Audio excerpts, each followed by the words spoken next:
It's your boy, Lionheart, and um, feels good, man. Always feels good. Merry Christmas.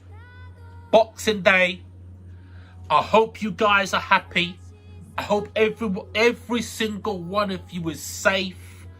We've made it through the year. I'm praying every single one of you guys and all your family and friends have made it through to the end of the year and will keep on going forward, man. So yeah, another thing I want to say, sorry about my Merry Christmas Christmas Day stream. It cut out abruptly. I have no idea what that was, right? The YouTube just cut out. It froze. Couldn't get back on. I don't know what was going on. You know, I had to actually uninstall YouTube and everything like that and put it back on and see how it goes. I'm going to try to do more and see how that goes. But yeah, sorry about that. The Christmas stream just cutting out abruptly, right? I really loved that stream. It was so cool getting to talk with everybody and just seeing how you guys are doing through Christmas. And yeah, it was a nice little chill stream, man. We might do more. Definitely might do more of that. So yeah, today I want to do top 10 games of 2020. Yeah. So without any further ado, let's get started. Number 10, Cyberpunk 2077. Now, that game is an utter disappointment, right? Because of how glitchy it is, how unstable it is, the lies and deception which pisses me off the most, yeah? And the graphics being average to below average, yeah? But the thing is, yeah, there are certain points of that game where it looks amazing. And I'm not going to make excuses for that game.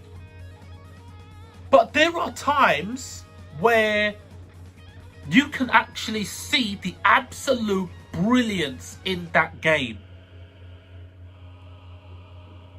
But I can't give the game a pass. Yeah? Because that's like saying, well, I could have been a billionaire. Woulda, shoulda, coulda. Yeah? So, Cyberpunk 2077, when the game works, that game is incredible. When you're driving in your car and you got the music going and you're driving through the city and then you see something going on and then you just drive in and then you see it and then you stop the car, reverse, take a look, get out of the car, check what's going on, and then you see it's maybe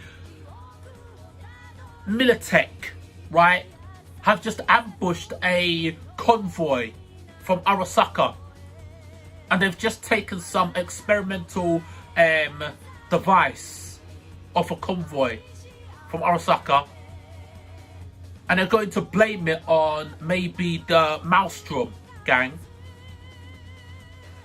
And then you think to yourself, I think to myself, experimental weapon. Militech has taken it. They're going to say that they're going to frame, what they're called again, Maelstrom. Nobody's thinking about me. Take my weapon, check my ammo, abilities are good. Let's get it. And then I would just like wipe out the whole of Militech, take it, I'm unseen, and you could go into that battle without even going into battle. You can just like hack somebody, yeah, and then make them go crazy, yeah, have a case of cyber psychosis where they kill off their own squad, and then you just snipe them off from afar. And then one person there is left, yeah, if that person's been a little bit difficult, make them commit suicide by hacking them. And then you just come in and take all the spoils, and then you just leave without being seen. Nobody knows about you. You've got that experimental piece of technology. And then you go off. It's all about Militech, Arasaka, and the Maelstrom. Nothing to do with you. Get in your car, put on the radio, drive off. Just saying. You know what I mean? But in between that, you've got bad graphics. The CPU, the NPCs are weird. Yeah, like the combat is so inconsistent. Like the gunfights, they're not great. Yeah, let's be honest with you. Some of the weapons are really fun. Yeah, once you start getting into them and starting to understand a lot about how the weapons work and different styles of the weapons, right? But it's not groundbreaking, but it's fun. And the biggest problem, that was a hiccup there, right? But as I say, the biggest problem is the fact that the game is inconsistent and it's glitchy and the graphics are not super great. But I can see what the game is, and when it works, the game is so good, man, that I had to put it in number. I had to put it as number 10, right? It could potentially have been one of the best games I've ever played, but now we'll probably never know that, and it will never reach that status just because, you know, stuff. All right, number 9, Grand Blue Fantasy Versus. God, I love my fighting games. You know, I like my Street Fighter, Guilty Gear, Tekken, Dragon Ball Fighters, Grand Blue Versus.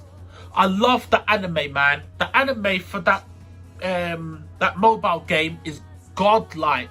It's like they have, Grand Blue has its own universe, right? And to have Arc System Works, so people that did Guilty Gear, make their fighting game master. It's a master move, right? So yeah, that game, godlike fighting game. I have to put it in my my top 10, and there it is, Grand Blue Fantasy Versus. All right. Next, Tokyo Mirage Sessions FE. Love that game. That game is literally like it's like a Shin Megami Tensei game and a, what's that game called again? It's like Three Houses. I can't remember what it is called, but it's basically like Three Houses. Yeah, on the Switch. Yeah, it's like one of those type of games. Godlike RPG, incredible, addictive and fun system. Yeah, that game, I have to put that game as my number 8. Yeah, really good fun. Amazing character designs, really good story, amazing world and activities to do. More about the characters than it is about the world, because it's a very linear game, but there's a lot of activities to do, and the combat is so much fun. The music is amazing, the animations are unreal, and it's just more, the characters are just so awesome, man. Right, so yeah, definitely Tokyo Mirage Sessions FE. That had to be my number 8. Number 7. I really don't want to put this game in my top 10 at all, because I don't want to give it glory. Yeah, but I can't deny the game is good. Can't deny it. Genshin Impact. That game is amazing. The game's amazing. I'm reluctant to say it, but I call a spade a spade. That game is fun. Combat, watching your characters, building your characters, creating builds to see what type of, how much damage you can do with your characters. And the game has got the maths down to an absolute precise science, where if you have built your character right, you will see the numbers increase. And it's consistent, and I love that. The characters are amazing. The game makes you love the characters. They'll have like certain story missions or quests or certain events that centers around a certain character. And the characters are so well done that you fall in love with the characters. That is how well the characters are done. The biggest problem is, to get those characters, you have to wish for those characters. And the way you wish for those characters is you have to get these things called Primogems, which allows you to make wishes. You can get a lot of Primogems in the game, but it's not nearly enough that is required to make enough wishes to get a character. A new event comes out. In that whole event, you're probably going to get about, say, 1,600, 1,800 Primogems, which is enough to get you 10, 12, maybe 13 wishes, if even that. Yet you need 90 wishes to guarantee getting the featured character that the whole event is based on, that you fall in love with. I'm not going to go too deep into it. So yeah, Genshin Impact, really, really good game. Unbelievably fun. Addictive. The game is crack, man. It's crack. That's the kind of game where you can just play it for hours and not realise it. Well, you can play it for hours, but you're not actually doing anything other than fighting and enjoying going about the world and just listening to the music, because the world map music is awesome. Watching your characters do their thing, their idle poses, listen to what they say during combat. It's awesome, and you just love the characters and the music and the world and just the feeling that you are an adventurer in that world of Mondstadt or Liyue or wherever you are. Yeah.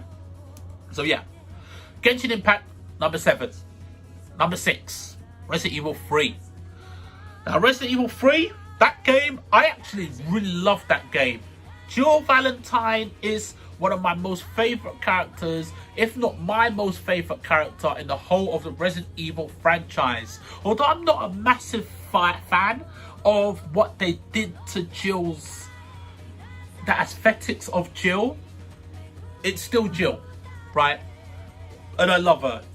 So the fact that I get a game with Jill Valentine that complements Resident Evil 2, I'm happy. The only problem I have with Resident Evil 3 is they missed out a whole massive section of the game that they needed to put in that game. And the only reason why that section for me is important is because that's where all the puzzles were, right? And a lot of events happened in that area. Although they do put some new areas and they do put the cutscenes that were in that area in different areas, the puzzles, the adventure, that's what they missed out. It's the essence of it. Sorry, spoke too long without breathing. Yeah, and that's the whole problem with that. The only problem I have with that game is that fact that they missed out a giant section of the game with all the puzzles. You need that in Resident Evil 3, man. It's part of the nature, it's part of the fabric of the game. But still, the game is hella fun. I love it. The graphics were good. The music, the tension. The game is just godlike, man. I love that game.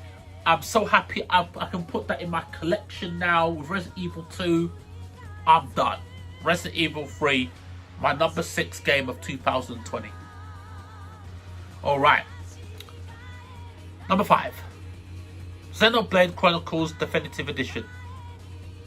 Now, Xenoblade Chronicles, the first game, is one of the best games I've ever played in my life. That game is amazing. The characters, the music, the world, the adventure. There's not many games that you play and you just feel so immersed in that world.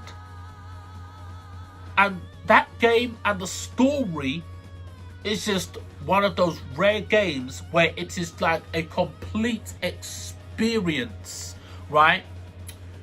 And any game that makes me feel like that is peak. That's one of the reasons I had to put Cyberpunk 2077 as my in my top 10 for this year of games. Is because when I'm playing that Cyberpunk, I feel like I'm there. I feel like I'm in that world of Night City. And the only time I don't feel like I'm in it, which is constantly, is when something immersion breaking happens, which is most of the time. But when that doesn't happen, I feel like I'm in Cyberpunk.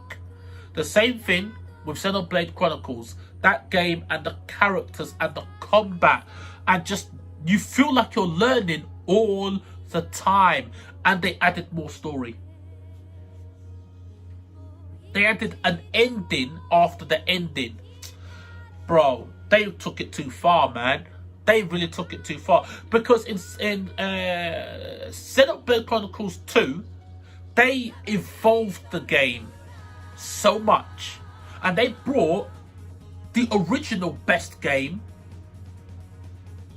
into the graphics of Xenoblade Chronicles 2.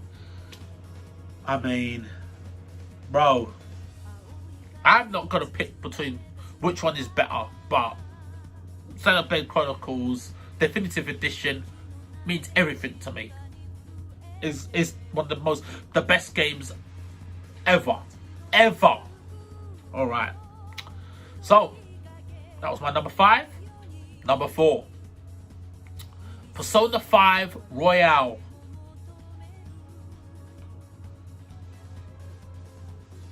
Wow.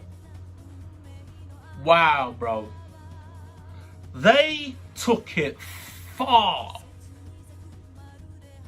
From Persona 5 to Persona 5 Royal,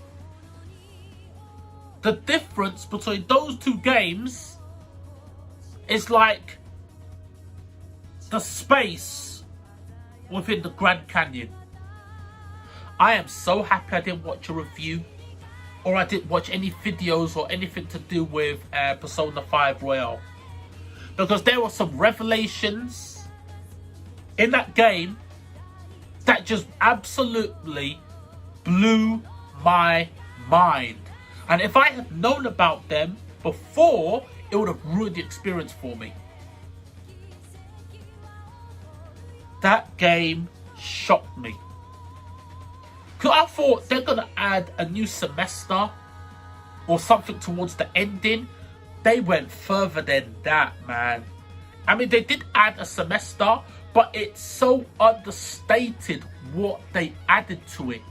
The characters, man, every single character in that whole game is important.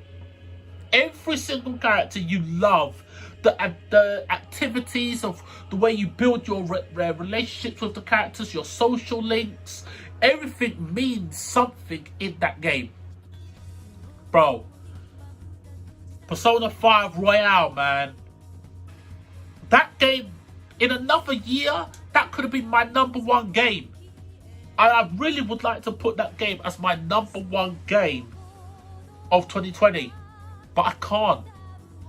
Not with the next 3 games that I'm going to say. But this game, man, is just unreal. Such a joy. One of the first games where I can actually say I like the main character. Like, the main character is godlike. Like, if you ask me, someone was to ask me, who is my favourite character? Who's my most enjoyed character? It's the main character. It's Joker. Free. Because the main character is so awesome. Awesome character. Bro. Persona 5 Royal. My 4th best game of 2020. Number 3. Devil May Cry 5 Special Edition. Bro, as you know, I did my video, my reaction We got like 17,000 views, man.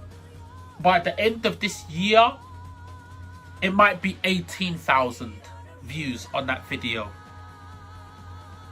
Virgil. I really wanted me some Virgil in the original game. So when I heard Virgil, it was I didn't want them to get my hopes up. Cause I didn't want to be disappointed. Don't ever tease me with Virgil, bro, and then not make good on it. They made good on it. And more. Devil May Cry game, man. Devil May Cry is a special game to me. That game saved my life, right? Devil May Cry, it means more to me than any other game. Like just Dante, the character, because of what it did for me in my life, which is a whole story, yeah? But if you know, I always got my man Dante in the back. Devil May Cry is a game that it's sacred to me. As I said, the game saved my life. That's all I'll say. I love Devil May Cry. I love Dante. So the fact that they gave me a special edition in 2020, beautiful. Beautiful game. You do not need me to tell you about Devil May Cry. The absolute magnificence of that game. Alright, so that was my number 3. Devil May Cry 3. Yeah. Alright, so number 2. This is another game. Could easily, on another year, if it didn't have this contender that's at number 1, this game that is my number 2 could easily be my number 1. There's only one game in the whole world that could beat this game in terms of being my number 1.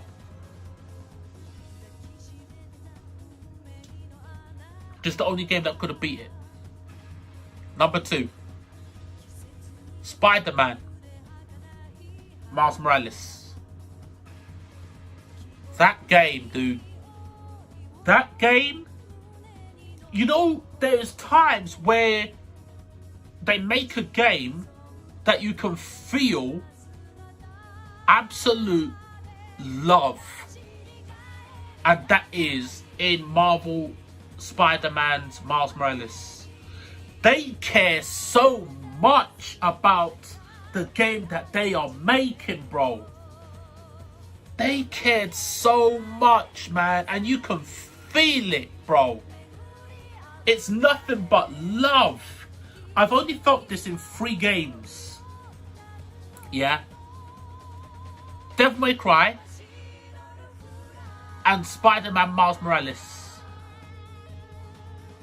Those are the games where I could feel that the devs felt pure love. Oh yeah, and Spider-Man. The original Spider-Man on the PS4. Yeah, with Peter Parker. Where I could just feel an overwhelming sense of pride and love for their work.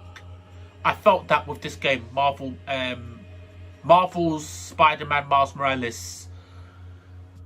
Bro, the character of Miles, his adventure, the cutscenes, his relationship with his mum, Genki, just everything, man. Just his costumes, the way he learns, his fighting style, the way he swings through the city, his characteristics, the music is just, it's just beautiful. There's only word I can use to describe that game is beautiful. It's an absolute work of art, man. Like, there's times when I play that game and I just have to stop because I'm just so...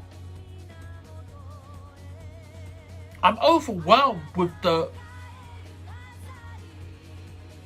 beauty of the game, of what I'm playing, of the character, of the music, because it's Spider-Man, but it's new Spider-Man. It's a different Spider-Man that I like, I love.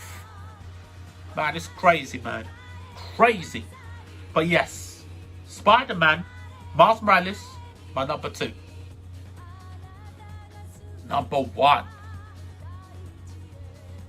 Final Fantasy VII Remake. The only game that could top Miles Morales, Persona, Devil May Cry, Xenoblade Chronicles. The only game. Final Fantasy VII Remake put my top 5 in order. Because I already had the number 1 spot. It was taken. Before I did 10 through to 6, number 1 was already picked. It was done. It was a done deal. And that allowed me to shape 2 through to 5.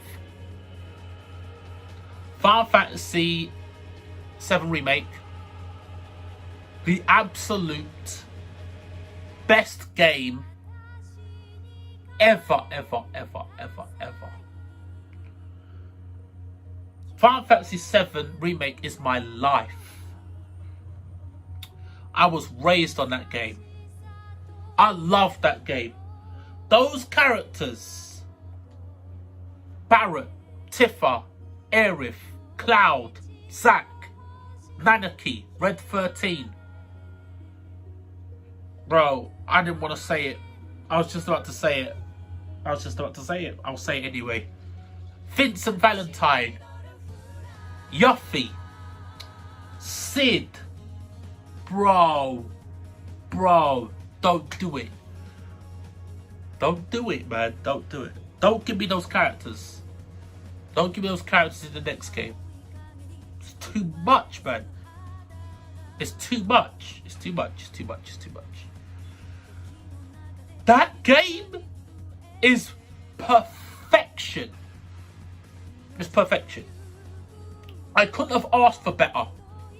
The fact that they gave Midgar a complete game. I'm so happy. They didn't try to shorten it. They expanded it. And now we have left Midgar.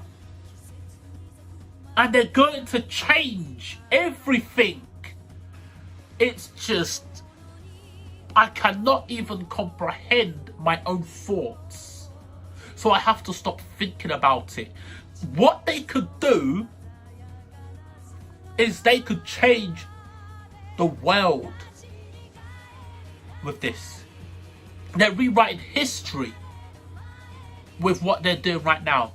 They're rewriting history, literally.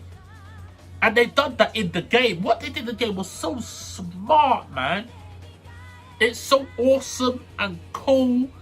And playing with fire, because you play with a lot of people's memories, man.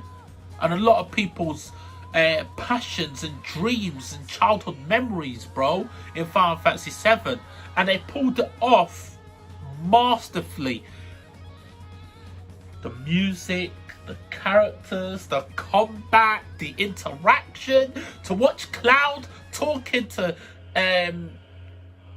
Tifa, to watch Aerith with Barrett, to watch Barrett talking with Tifa, to see Seventh Heaven, to being in Sector 7, the slums, going to the Shinra headquarters, seeing the Turks, Reno, Rude, Tseng.